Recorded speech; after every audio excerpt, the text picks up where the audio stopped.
Hey guys, आज मैं आपसे दुर्लभ कश्यप की लाइफ स्टोरी आपको बताने जा रहा हूँ। दुर्लभ कश्यप का जन्म 8 अगस्त 2000 में मध्य प्रदेश के उज्जैन में हुआ था। इसे उज्जैन का कोहिनूर भी कहा जाता है। दुर्लभ कश्यप ने 17 साल की उम्र में ही कहा कि मुझे तो बदमाश बनना है। 2017 में दुर्लभ कश्यप ने फेसबुक पर एक पोस्ट डाली और उसमें लिखा, मेरी उम्र 17 साल है और मैं एक कुख्यात बदमाश हूँ। और उसने साथ ही पोस्ट में रेट लिस्ट भी डाल दी। किसी ने कब्जा लेना हो तो बताओ, किसी ने सिर उड़वाना हो तो बताओ, हाथ पैर तुड़वाने हो या आदमी मरवाना हो तो बताओ, या जो काम कोई बदमाश नहीं कर सकता वो काम मैं करूँगा। दुर्लभ कश्यप करेगा वो काम। दुर्लभ कश्यप महाकाल का एक बहुत बड़ा फ़ैन था और स्टोरी भी ऐसी डाला करता था कि लोग उसकी स्टोरी को देखकर बहुत आकर्षित हो जाते थे। इसी कारण दुर्लभ कश्यप की थोड़ी समय में बहुत बड़ी गैंग बन चुकी थी और गैंग में ज़्यादातर बालक नाबालिग थे और बहुत ही खतरनाक थे।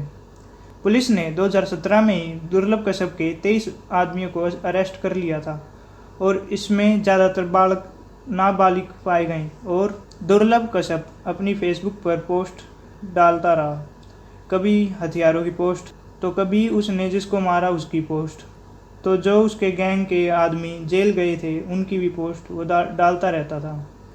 कुछ दिन बाद दुर्लभ कश्यप अरेस्ट हो गया और 1 साल तक जेल में ही रहा। मध्य प्रदेश के एसपी सचिन अतुलकर की नज़र थी दुर्लभ कश्यप की गैंग पर और एसपी सचिन अतुलकर के अंडर ही दुर्लभ कश्यप का केस चल रहा था। तो कुछ दिन बाद जब सचिन अतुलकर जेल दौरा कर रहा था तो वहाँ दुर्लभ कश्यप उन्हें मिल जाता है और दुर्लभ कश्यप से एसपी ने एक बात कही थी, अक बेटे, जब तक तू जेल में है तभी तक सेफ है, तूने अपनी उम्र से ज़्यादा दुश्मन पाल रखे हैं। और सोच ले, जिस दिन तू जेल से बाहर आया तो बच नहीं पाएगा।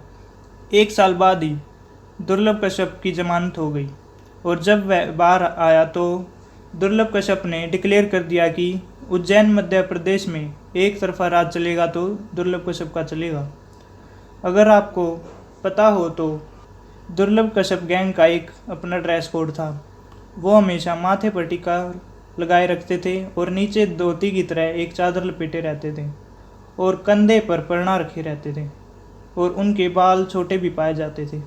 फिर एक चाय वाला था और उसका नाम अमन था और उसके पास दुर्लभ कश्यप के साथ 5-7 बालक रंगदारी मांगने गए रात को और उस चाय वाले से कहा कि अब से तू हमें हफ्ता देगा। और उस चाय वाले की भी एक गैंग थी, शहनवाज गैंग, और शहनवाज को और उसके गैंग के आदमियों को उस चाय वाले ने बुला लिया। वहाँ पर कई लड़के इकट्ठे हो चुके थे। फिर दुर्लभ कश्यप और उसकी गैंग के लड़के रात के 2 बजे वहाँ पर वापस गए और वहाँ पर इनके बीच बातचीत हुई और फिर लड़ाई झगड़ा हुआ। और फिर दुर्लभ कश्यप ने बिना डरे कट्टा निकाला और सीधा शहनजवान पर फायर मार दी। गोली शहनजवान के गले के पास से गई थी पर शहनजवान बच गया। तो फिर जब शहनजवान को लगा कि उसके सामने यमराज आ गया कि या तो दुर्लभ कश्यप मुझे मार देगा या हमने उसको मार देना चाहिए, तो फिर शहनजवान गैंग ने चाकू निकाले और दुर्लभ कश्यप को चारों तरफ से घेर लिया। लेकिन दुर्लभ कश्यप के दोस्त वहाँ से भाग गए और चाय वाला पीछे से चिल्ला रहा था कि शहनजवान भाई, मारो इसे, मारो इसे, छोड़ना मत। और 7 सितंबर 2020 को दुर्लभ कश्यप की 34 चाकू मार कर हत्या कर दी। दुर्लभ कश्यप एक बहुत अच्छी फैमिली से बिलोंग करता था। उसकी माँ एक सरकारी टीचर थी। जब दुर्लभ कश्यप के पिता रजनीश कश्यप ने मीडिया इंटरव्यू में बोला कि मेरा बेटा एक शेर था और मैं नहीं चाहता कि किसी और का बेटा ऐसा शेर बने। धन्यवाद। ये कुछ थी दुर्लभ कश्यप की स्टोरी। अगर आपको अच्छी लगी हो तो लाइक करें, शेयर करें और सब्सक्राइब करें।